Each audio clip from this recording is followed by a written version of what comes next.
Welcome, everybody. You have joined the first of several planned webinars that will be tackling the issue of ransomware, which will cover what kinds of tools, tips, techniques, and technology you can use to help prevent attacks such as these. These webinars are made possible through the Florida Local Government Information Systems Association, or FLGISA. We're an organization that cares passionately about assisting and educating Florida's local governments, its leaders, its technology leaders, to collaborate, innovate, and communicate with each other for the benefit of the communities that we serve. If you're interested in finding out more, please visit us at our website, flgisa.org. I'm Michael Van Zwieten, Director of Technology Services for the Florida League of Cities and Executive Director of the FLGISA. With us today, we are featuring our honored speaker, Erich Kron, Security Awareness Advocate at Knowbe4. He is a veteran information security professional with over 20 years experience in the medical, aerospace manufacturing, and defense fields. He is the former security manager for the U.S. Army 2nd Regional Cyber Center, Western Hemisphere, and holds a CISP, MCITP, along with too many to mention other security and industry certifications. Erich has worked with leaders and security professionals all around the world to provide the tools, training, and educational opportunities to succeed in information security. All right, so one last reminder before we start. If you have any questions during the presentation today, please don't hesitate to use the interface in front of you and send in your questions. And we'll try to get to as many as we can at the end of this presentation. And if you can't get to them all, please send your questions directly to us at the FLGISA or to Erich, as he'll have his contact info up on the last slide. All right, Erich, take it away. Thank you very much, Michael. I appreciate it. So today we're going to talk a little bit about some of the cyber defense in the modern age things. I'm really targeting the ransomware defense in this talk for obvious reasons. We know that ransomware has been really becoming a thorn in the side over the last, at least in the last 8 months or so. It's really been taken off again. There was a lull in it last year. People thought ransomware was going away. But obviously it has not. It's pretty much doubled down its efforts. So we'll be talking about some ways to do this. I'm going to try to give you some tips and tricks, some ideas to think about when it comes to doing this, and kind of explain a little bit of the issue of what's going on, because I want you to think about different ways that this can impact your organization and different things that you may not consider going into it. Michael mentioned a little bit about me, my background. I've been in IT and security since the mid-1990s back in the day. So I've been in a lot of different roles, a lot of different industries, and seen a lot of different things. And what's happened over the years is, things have really evolved and progressed into what they are today. For example, years ago, I don't know if anyone remembers this, but the first ransomware was actually on a floppy disk. It was called the AIDS ransomware, and it was put out by a doctor who was at an HIV or an AIDS convention back in the day.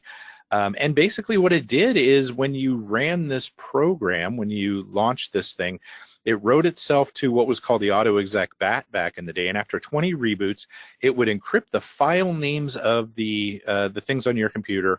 Then you would have to send money off to, I think it was the Caymans or someone down in the Caribbean, in order to get that back. Now, he was arrested and said he was going to use any of the money that was raised through this thing to further HIV research or AIDS research. But it was very interesting that this happened way, way, way back when. It wasn't until recently that it became very, very popular, and that was partly because the cryptocurrency piece has enabled that to really take off. So they can, grab your data, they can get the funds without being at risk, and this has really seen the resurgence. But it's very interesting to know that AIDS virus started just eons ago, like so many other things, right? We see the scams, the Nigerian print scam. We all know about that through email, but it started off with postal service mail, right? These things have been digitized over the years. So lots of different changes in that side there. So a little bit about us. I'm with Knowbe4. We do security awareness training and a simulated phishing platform. We've got about 25,000, maybe 26,000 customers at this point. Again, what we do is we target the human side of things. What's interesting, though, is with this many customers, we hear a lot of the stories about what's happened, about how these attacks occur, and I'm going to share some of that information with you here today, so we can give you a little bit more of an insight into how they do these things. First of all, we're going to talk about the damage being done, the psychology behind the attacks, and what can we do to be better prepared. So the first thing I want to talk about is the damage being done, because I'm not sure everyone always understands just how significant phishing is. And phishing is the key way that a lot of this stuff is getting going. Not in every case, but it is the #1 way that these attacks are going. I think we underestimate how significant the phishing problem really is. So having said that, 91% of successful malicious data breaches start with the spear phishing attack. We know that business email compromise is huge, from real estate scams to getting people to wire money out to the gift card sorts of things. We're seeing a lot of that. And on top of that, we see a lot of the W-2 stuff. And the reason I talk about that is it's not always after money. A lot of times it's after information as well. So it's pretty significant what's going on out there. Now, again, these business email compromise things, the FBI estimate about $12.5 billion in damages between October of 2013 and May of 2018. That's pretty brutal, right? The complaints have come in from every state in at least 131 countries. Again, real estate sector redirecting things like escrow or down payment payments is getting huge in that side of things. So if you deal in that, if you're purchasing or dealing in property at all like that, you have to be very, very careful with what's going on. And then what we're talking about today, ransomware. You know, the average cost of a ransomware attack on a business was $133,000.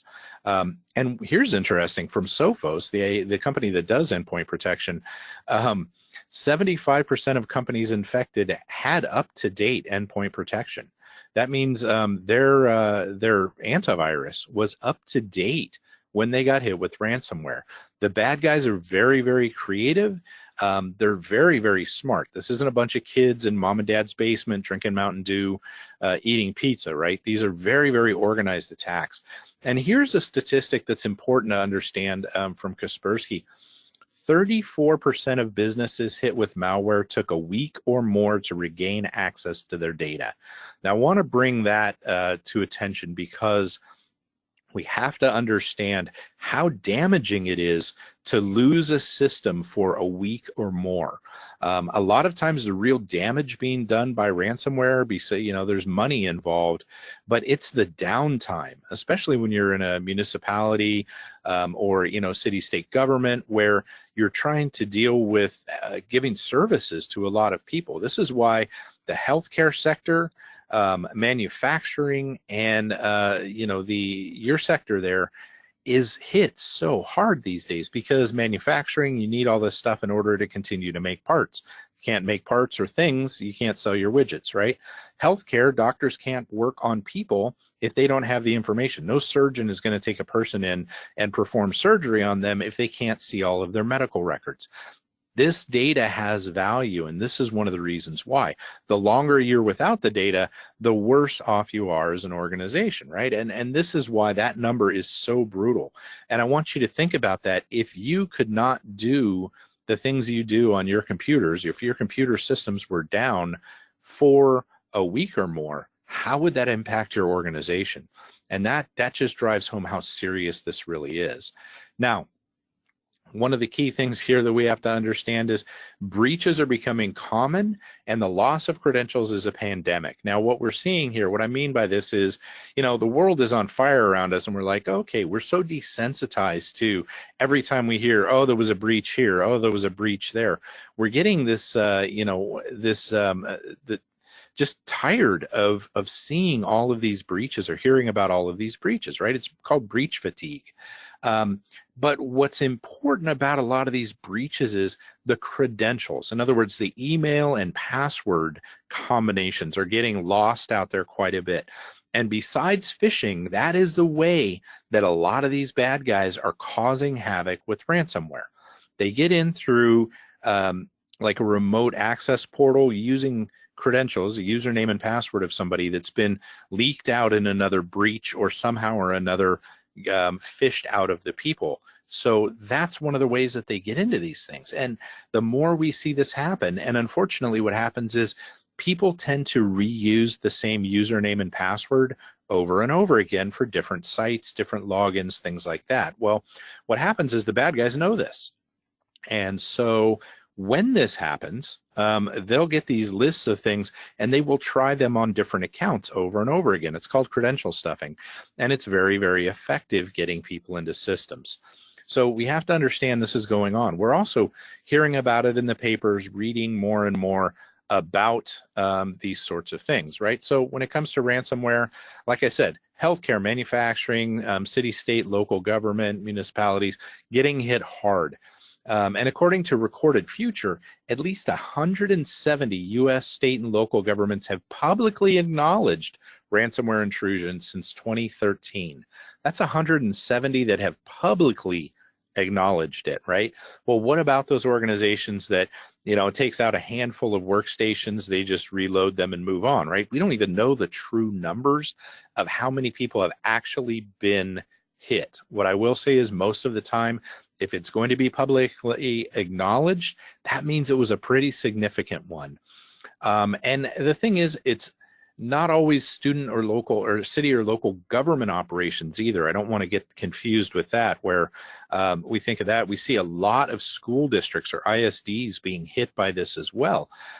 Teachers can't do grades. They can't, perform their stuff, their lesson plans, all taken by ransomware. So it's pretty much all across the board when it comes to these, public facing or public serving sorts of things.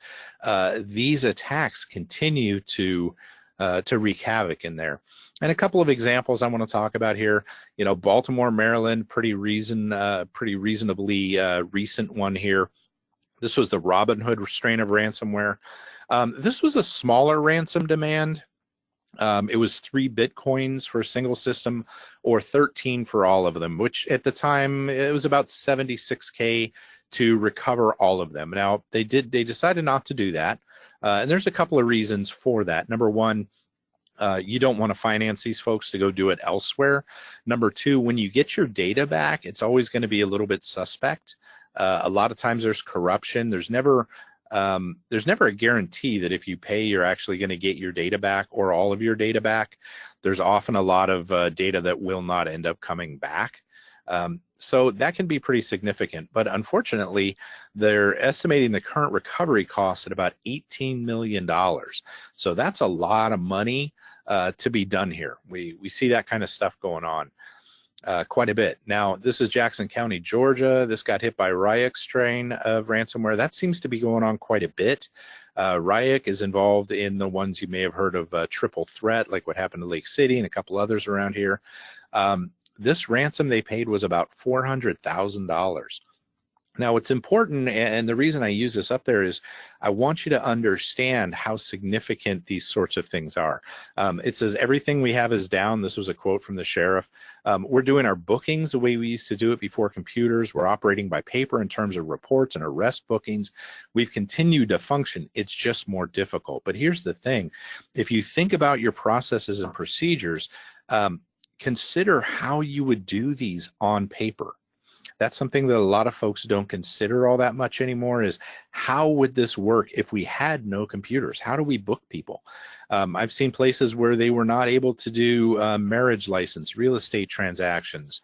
None of that stuff could happen. Not only that, they can't necessarily pay bills, water bills, utilities, things like that that are handled through the city or the municipality.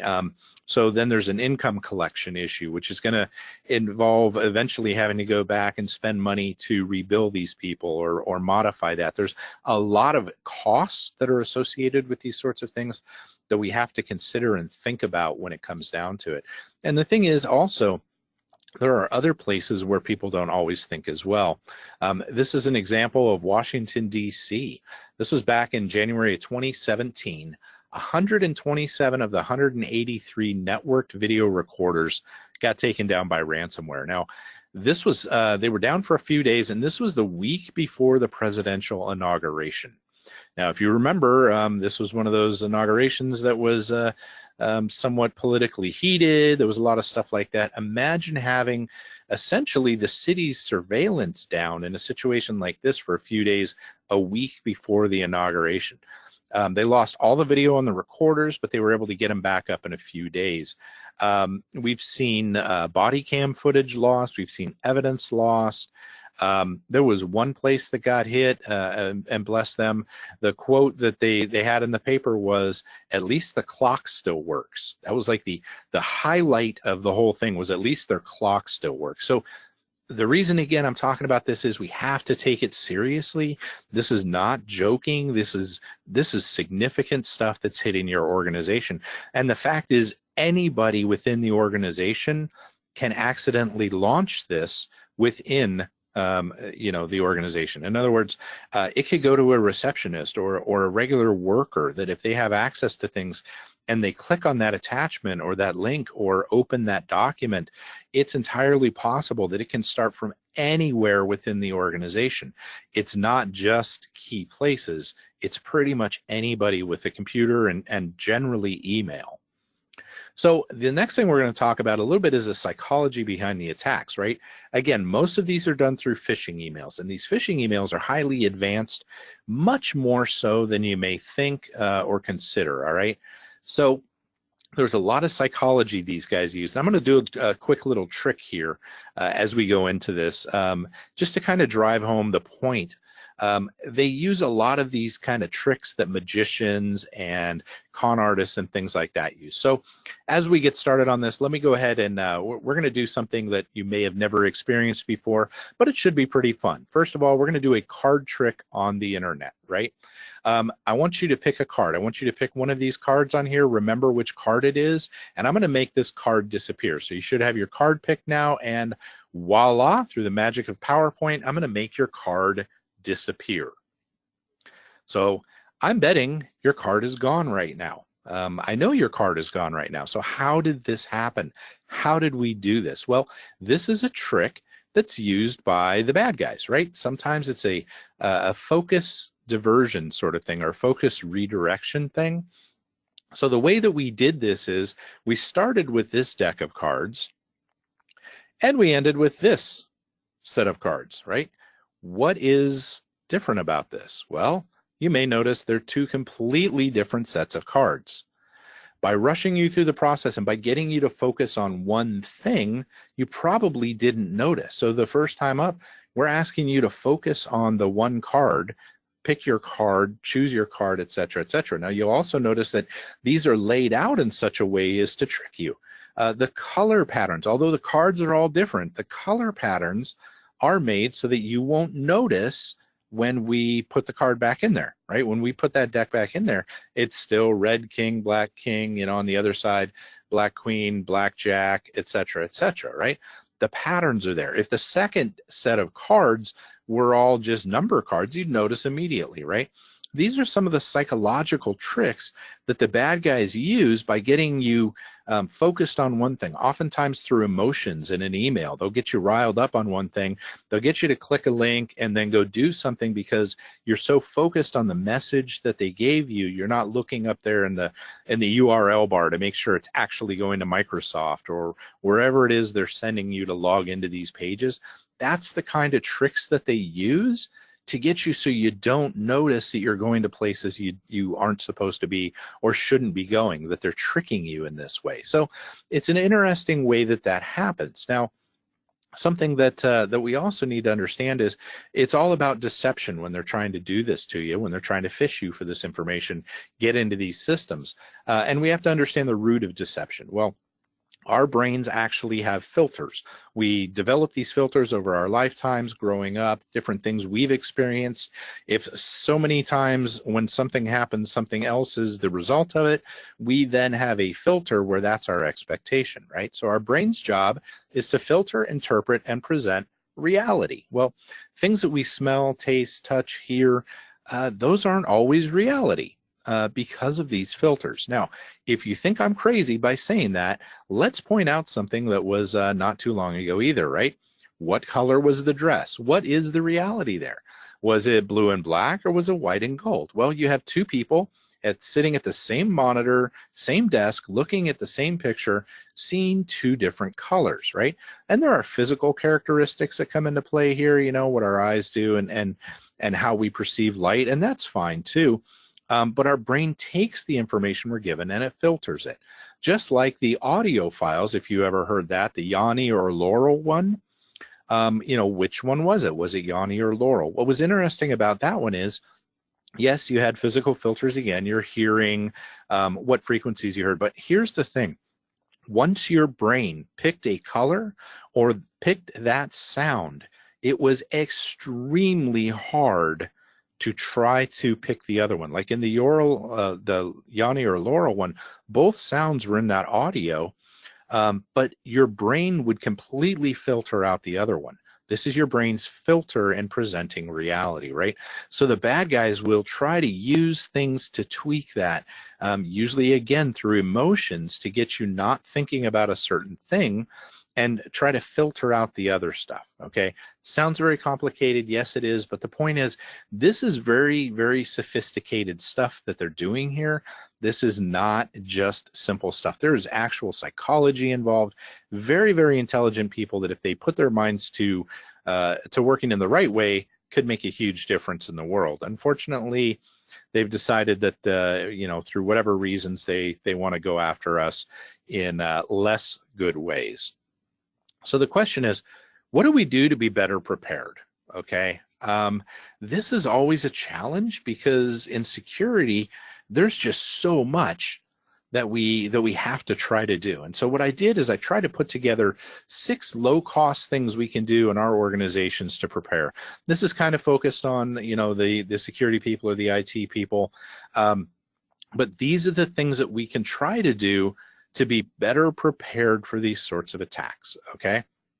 So the first thing you want to do is train your users, have weapons grade backups as a second, segment the network, and we'll explain all of these real quick here. Principle of least privilege, remote internet facing RDP, and keep up with patches. Now, the number one thing is training your users. This is our number one suggestion because it works. Untrained staff is an incident waiting to happen. This is very true, okay? What happens is we have a lot of technology that tries to block the stuff from coming in the first place. And then, unfortunately, once it gets to the person at the desk, once it gets to the inbox and the email there, this is where we pivot from proactive, in other words, trying to keep the stuff out of there, to having to be reactive. Once somebody has opened a link, once they've clicked on something, now we're having to react to it. And that means having your antivirus, your endpoint protection, trying to be able to catch it, different things like that, or hopefully being able to have your you know, your backups there to restore if you need to, right? It's important to understand that this is where we pivot. This is where it goes from being safe to now hoping to react to it. Now, when we talk about people, we need to really, really drive home the importance of not reusing passwords in multiple places. Again, one breach happens at a place that's, you know, maybe it's a forum on, you know, pet sitting, whatever it is, it doesn't matter. If they're able to get that email address and their password, they will try to reuse it in other places. So reusing passwords is very bad. That's where I like what's called password vaults, things like 1Password or LastPass or any of those sorts of things like that, that will automatically generate and manage passwords for multiple websites. This way people don't have to kind of think that one up. You know, if you're trying to come up with a password right then and there, sometimes we've all felt that like awkward, what am I going to do? Well, I use password with a capital P in all of these places. I'm going to call this one password Amazon.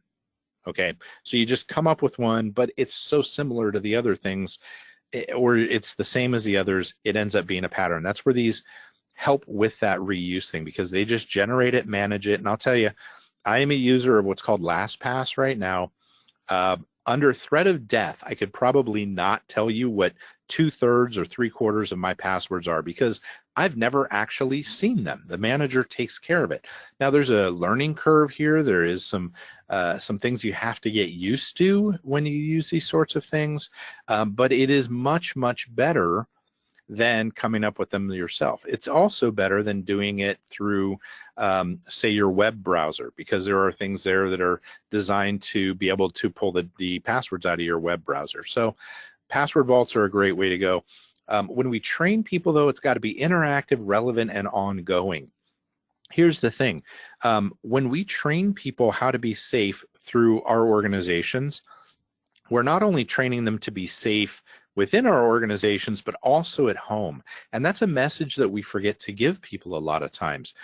We all get the text messages or the calls, this is Wells Fargo, we need you to update your login information, right? We see those text messages.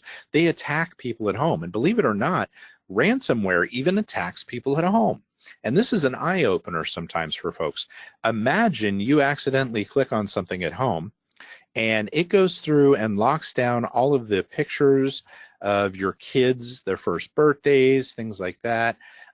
Take all of that and lock it down, just like they do in a corporate network, or all your documents, all of the important things that you have. This is something that doesn't just happen in corporate environments. So making sure people understand that and understand that what we're teaching them helps them at home too makes a huge, huge difference. It's got to be interesting, though. It can't just be boring. And this is where we see a lot of issues when you have technical people trying to teach non-technical people. Let's be honest, sometimes that just doesn't work out so well.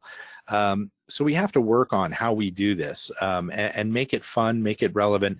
And you can't train people once a year and expect them to be secure and thinking about it until the next year rolls around. So it's got to be ongoing. And what we find is we do the simulated phishing attacks, and the idea behind that is to kind of give people a chance to test or exercise what they learned in the training in a place where if they don't do it right, it's not going to mess anything up.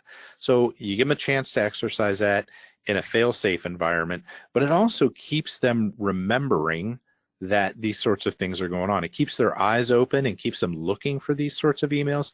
That's really the power behind it. And so that way, when the real ones come in, they go, oh, you know what? I wonder if this is one of those ones. Well, I don't know. I better report it anyways, right? And so that really helps. It keeps it fresh in their mind. So that's some of the key things with that. Now, I've talked about this already, but it's so important. Credential theft and data breaches leading to other breaches. It's the reuse and commonly used passwords that we've all been trying to deal with, right? Reuse is huge. They're doing it through automated ways as opposed to manually doing it. And they're smart enough to know that if you have password Amazon on Amazon and, password Sears on the Sears login, that odds are when they go to try to get you into some other website, they're just going to be able to append things like that on there. Or if it's password 1234 or the month, et cetera, et cetera. So there are automated ways of doing that these days. So doing those minor little changes is not something that's going to save you that much. The other thing is a lot of the attacks go right after the credentials. And what they'll do is they'll send you a phishing email that gets you to click on something, and then it looks like you need to log into, say, Microsoft or Google or whatever it is that they're trying to send you to. And what they do is they basically direct you to a portal that isn't the right place. And when you put in your username and password, it'll forward that and log you into the site, but they also keep a copy of it. So it can be very, very ugly when this sort of thing happens. And what we've seen happen is we've seen attackers use credentials that they've stolen from a vendor to get into someone else, right? Hancock Health, that happened this year with ransomware. It was a $50,000 ransom, and it was through a vendor that got compromised, and then they used that for the remote access portal to get in and then attack Hancock Health. So the next thing is weapons grade backups. Now, we throw that weapons grade thing on there because just having backups these days, you have to take it more seriously than that. So what does it mean? it has to be isolated from the network. In other words, don't back up to a network share, because that network share is very, very likely to be encrypted in the case of ransomware. And we've seen that happen over and over again. Somebody comes out and says, oh, but we have backups, we're good to go. And then they go to find their backups only to find out that their backups were encrypted. So it's got to be in a place where nobody can get to it on your network. Which makes it a little bit tricky, but it's something that you definitely need to think about there. Test your backups. This is the other thing that happens, is people go to restore a backup and find out it doesn't work. Or we figure that, hey, you know what? We can restore a machine in 20 minutes. We've got 2,000 machines. We'll do the math, okay? But here's the problem, especially if you're restoring from the cloud or even on premises. Restoring one machine and the bandwidth dealing with that is way different than doing 200 machines at a time, right? Now, all of a sudden, instead of 20 minutes, it's taking 16 hours because the data pipe is so clogged. So people misunderstand that, or they underestimate that by a long shot. So what I recommend people do is definitely do a couple at a time just to see what happens, and keep that in mind. Also, when you're doing your backups, I love the 3-2-1 method still. That means 3 copies of the data, 2 different types of media, and one of them stored off-site. Now, when it comes to media, this used to just be tape backups. I do recommend that, cloud would take one of those media types. Make sure that they're stored off-site. Now, Dropbox, even though it involves revisioning and things like that, that's really not a backup solution. That's a collaboration solution that sometimes people confuse with a backup. So make sure it's a true backup. And the reason this is so important, and number 2 on the list, is because if you don't have your good backups, that's where people end up paying. We've seen this in a couple of different cases where it wasn't that they didn't have backups, but they had backups that were going to take so long to restore that they had to get up and running. So they paid the bad guys because of that. So understand that. That is a very, very important piece of the puzzle. Now, the next one is called segmenting the network. People can get carried away with this. This can be a huge drain on your resources. However, you don't always have to go super deep in this. Now, what segmenting the network basically is taking them and blocking them into areas that where they need to communicate. And I've seen people get into what's called micro-segmentation, where it's at a very, very small scale. Only these two computers can talk to these 2 computers. That's not really what I'm after here. It's great if you can do that, but basically think about your major groups. And what I find is a lot of networks are what we call flat, where any computer can get to any other computer. So whether it's ransomware, whether it's another type of worm, anything launched on one computer can then attack everything else in the organization. That's what we're trying to avoid here. This is something that most places can do with their existing equipment. There's ways to do this. So this is something to think about. Again, I'm not going in depth on these, but I'm trying to give you something to think about here. Your marketing computers, your receptionist probably doesn't need to get to your SQL servers or database servers. So let's not let them get to that. That way, if the receptionist gets infected, it only stays within a certain small little area as opposed to getting everything in the organization infected. Hopefully that makes sense and you understand that. You can use VLANs or different subnets. It can be challenging. It does take planning, but like I said, just even starting off in a large scale and separating your servers from most of the workstations that only need internet or 1 or 2 applications, trying to get that stuff taken down will make a huge difference in what people can get to. Same thing, principle of least privilege. That's basically doing the same thing only with the user account. Going back to the idea, if the receptionist has access to, let's say, your marketing share, and they can read and write on that, they can encrypt that. So we have to understand how dangerous that is, and if you can, eliminate the access for those that don't need it. If the receptionist doesn't need access to marketing, remove it. Or if the receptionist doesn't need access to finance, remove that. If they only need read access, only give them read access, because if they can write to it again, they can encrypt it.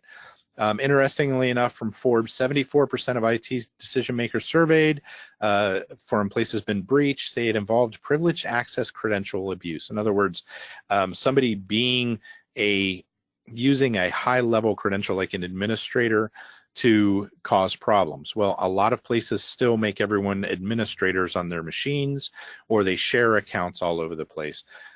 If you can, protect it with multi-factor authentication, like the text message we get. That can do a lot, and don't reuse those passwords. Remove internet-facing remote desktop protocol. If you need to be able to get into your stuff from outside, VPN first.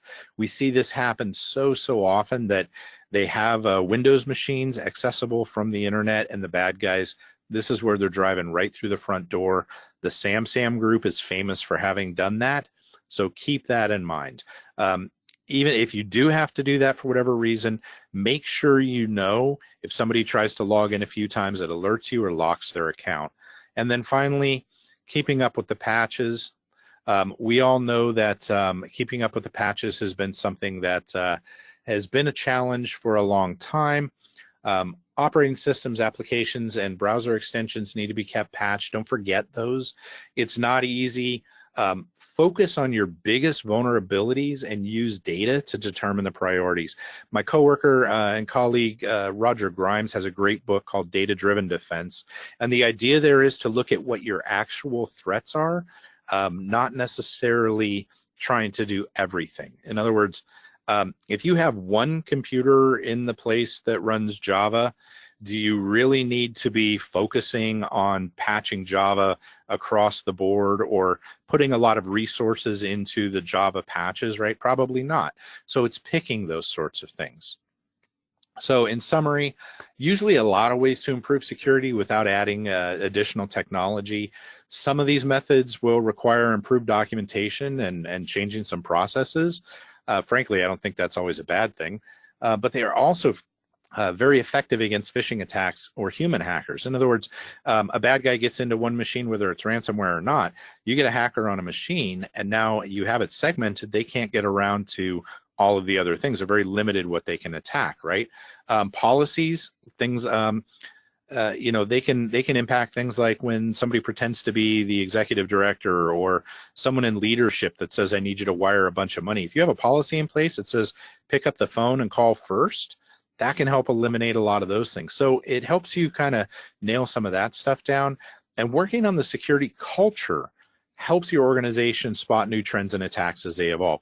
As people start realizing this and they get that email that's like, ooh, this was a really tricky one, they can report that to you and say, oh, by the way, something to keep an eye on, and it can make a big difference.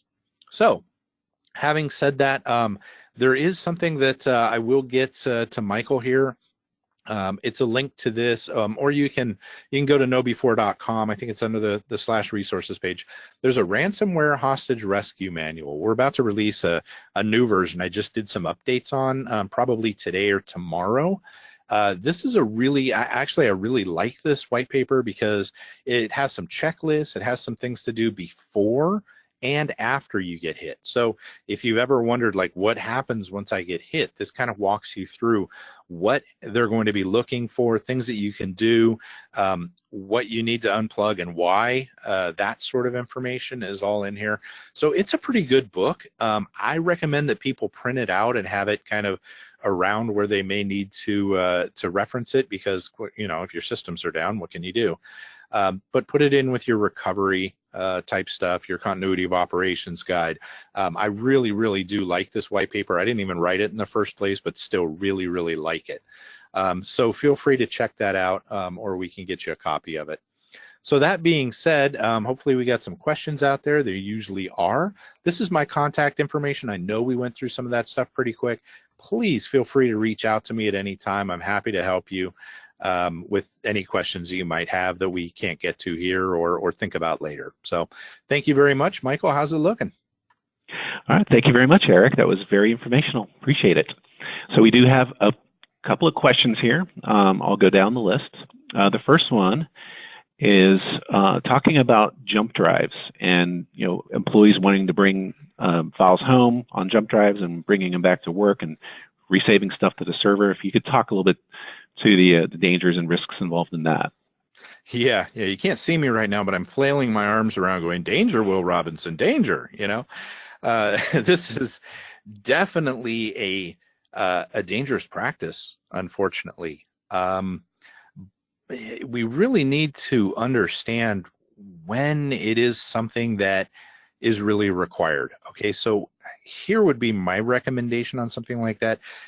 If somebody says, I have to take information home and work on it at home, that right there is a big red flag. What I would recommend is, if you're going to do that, have somebody take a work or a company issued type of computer to work on. In other words, Chromebooks these days are pretty inexpensive, okay? But you can at least manage those internally so that you know that it's secure. Anytime you're taking something that transfers data out and then bringing it back in and plugging it in, man, first of all, what data are they taking out? Are you encrypting that? So if you're going to allow that practice, you definitely need to be encrypting that USB drive to begin with. That can be a real challenge right there too, because look at what happened with the VA and the lost laptop. We hear about stuff like that all the time. That's a source of a breach right there you don't want. When something gets lost, someone's car gets broken into, who knows? It just goes missing. I have 3 kids, right? I can't tell you how many times I found my keys in a cereal box or something silly like that.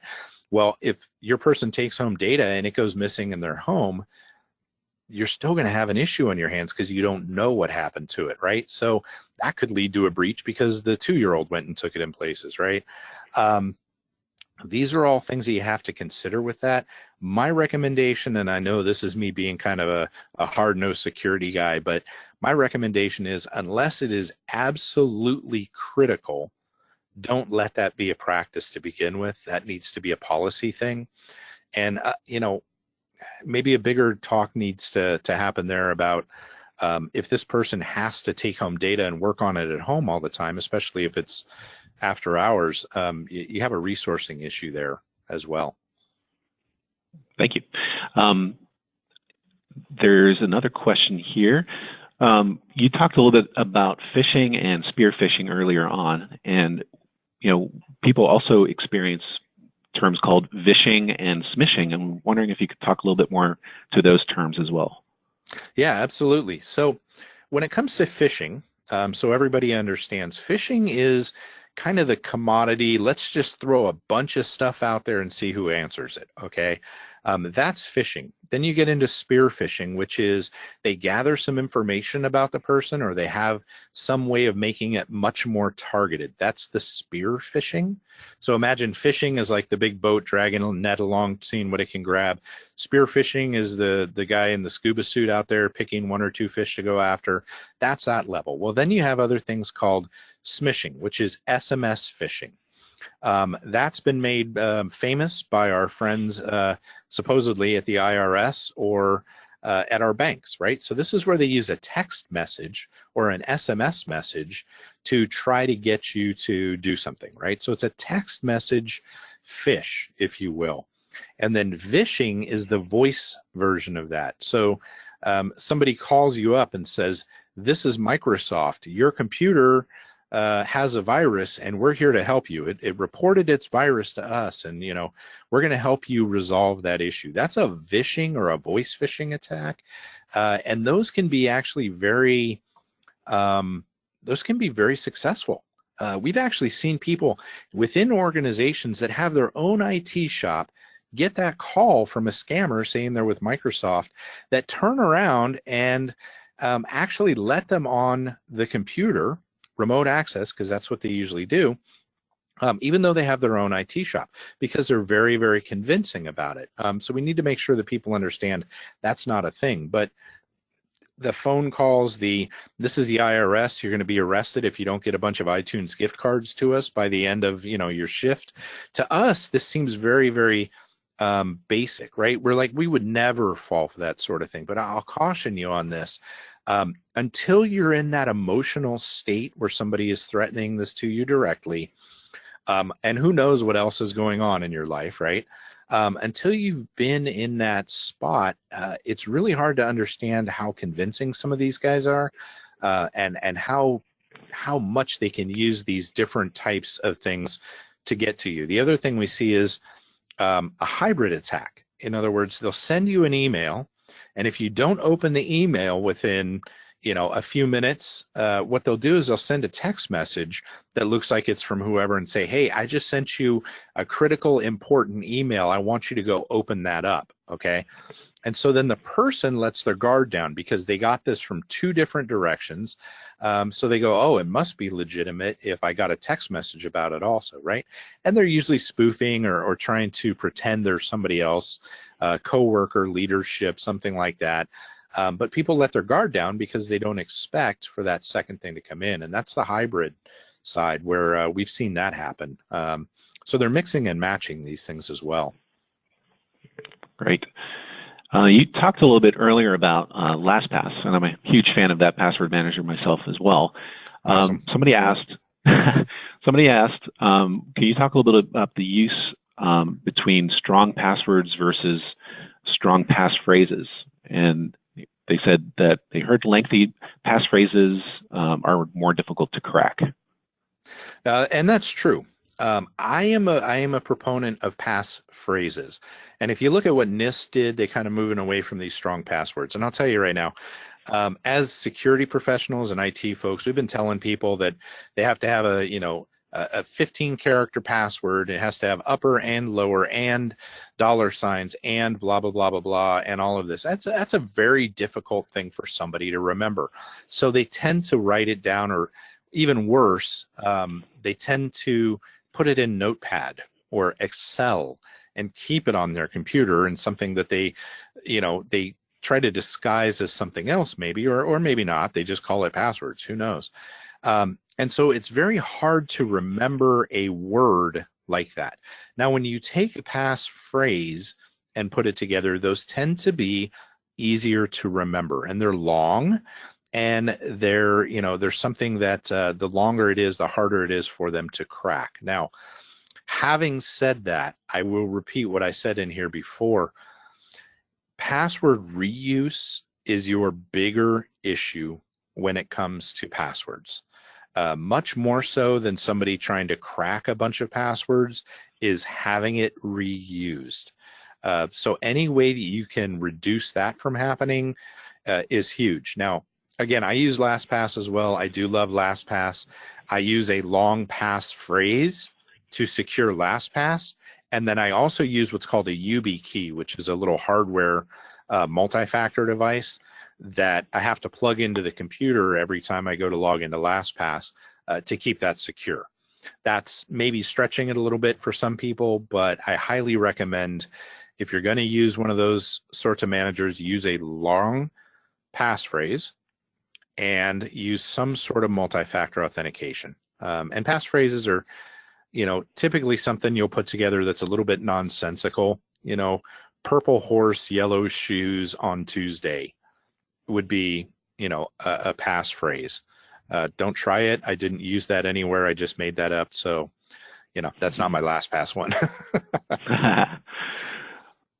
Somebody asked, once a person pays a ransom, what is to stop another breach? Oh, well, nothing. I mean, once you pay the ransom, you still have to plug the hole where they got into in the first place. And that's a key component. The other thing is, when ransomware is installed, it runs in a couple of different steps, right? Generally, what you click on or what you launch on that computer is not the actual ransomware. It's going to be what's called a dropper.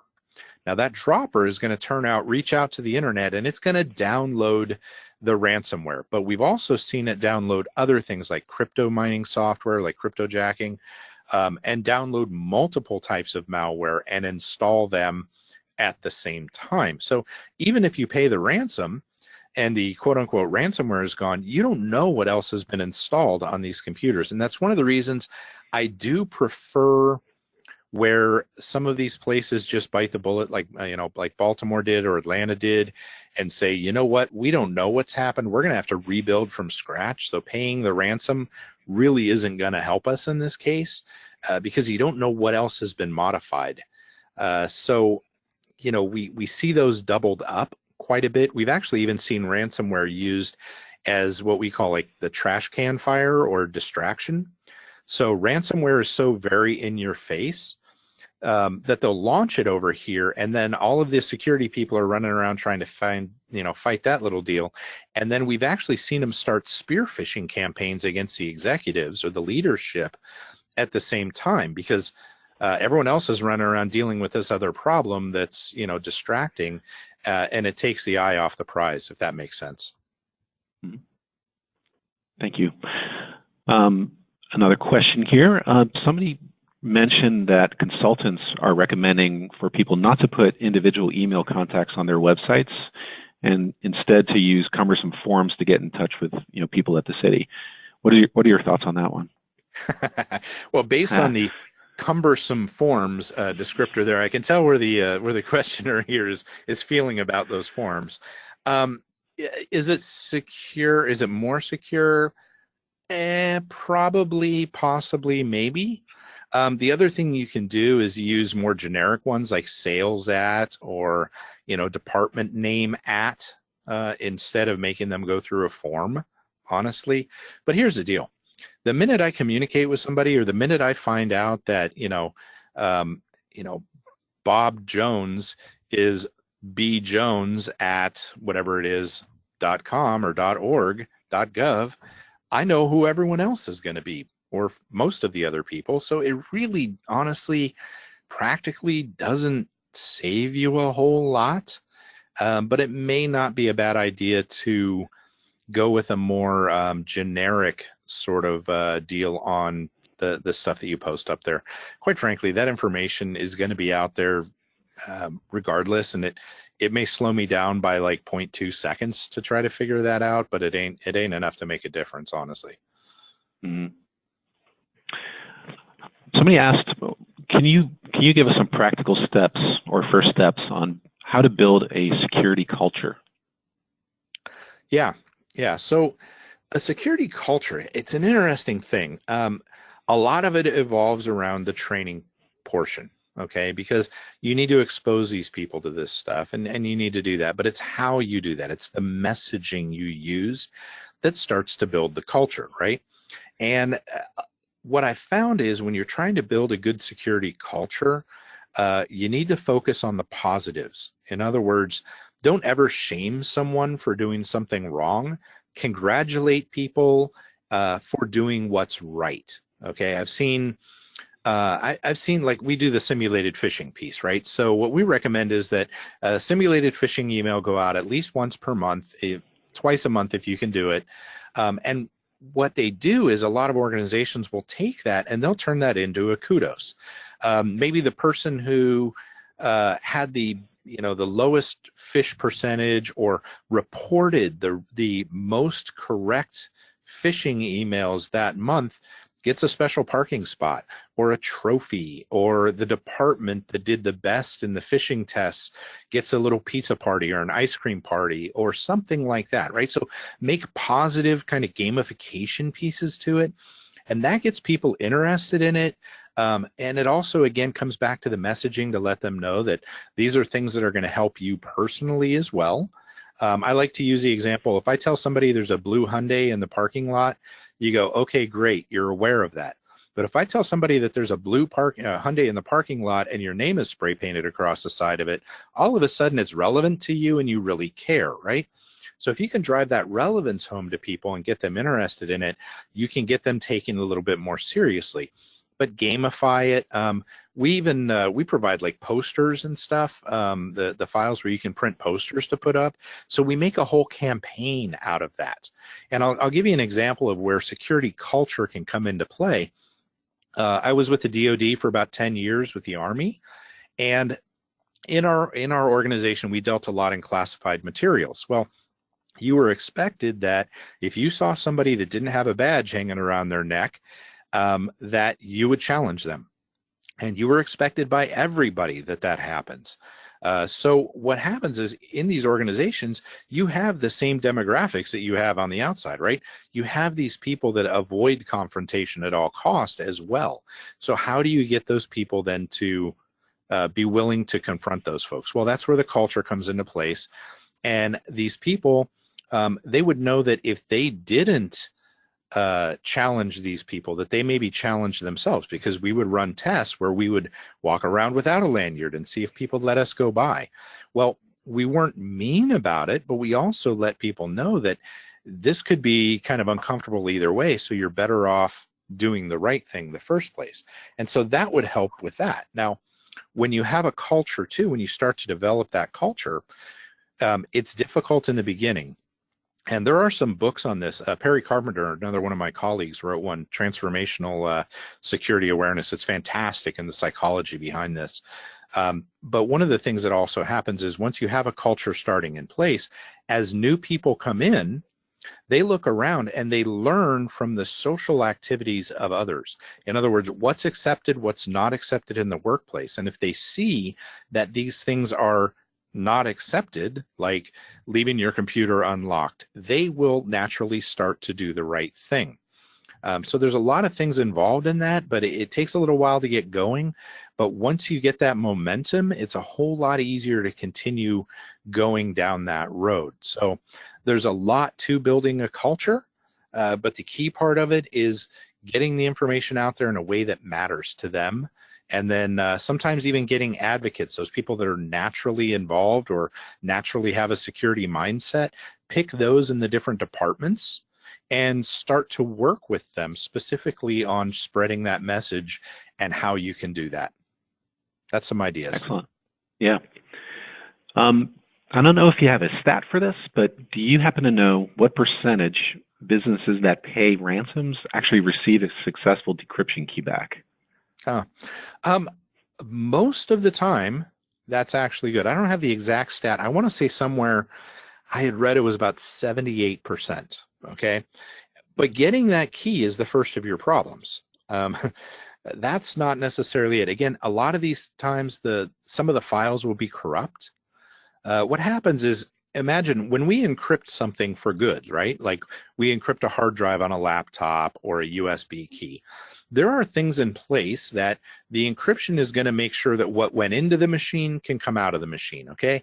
Now, that takes some extra work to make sure that that's all good, checking things in the process. Now, ransomware is typically done in such a way that it is going to encrypt as many things as quickly as it possibly can, and a lot of those checks don't happen.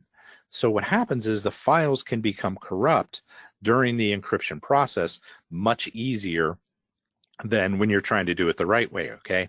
So now what happens is you get that key, you go to decrypt things, and some of the files may not be any good anymore. So that has happened a lot of times to people where they get most or some of their files back, but not all of them.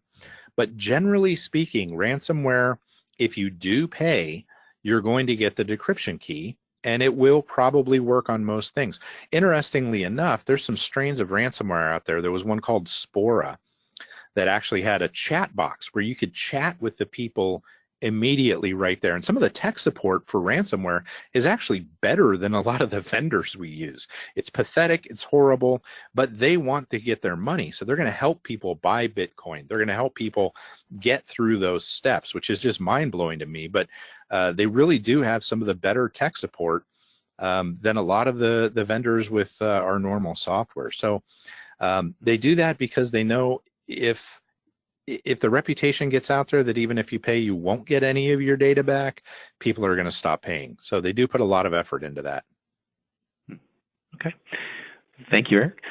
I think we're coming up on our 1 hour slot here, so I'm going to cut it off. Unfortunately, we have too many questions to get to, but if you can please email either Eric or us at FLGISA, we'll be happy to take a look at your questions and answer them.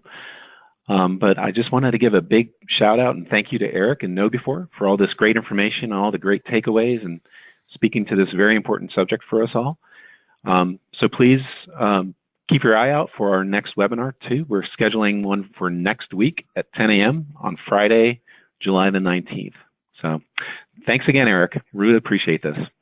Glad to be here. All right. Well, everybody have a great day, and we'll talk to you again soon. Thank you.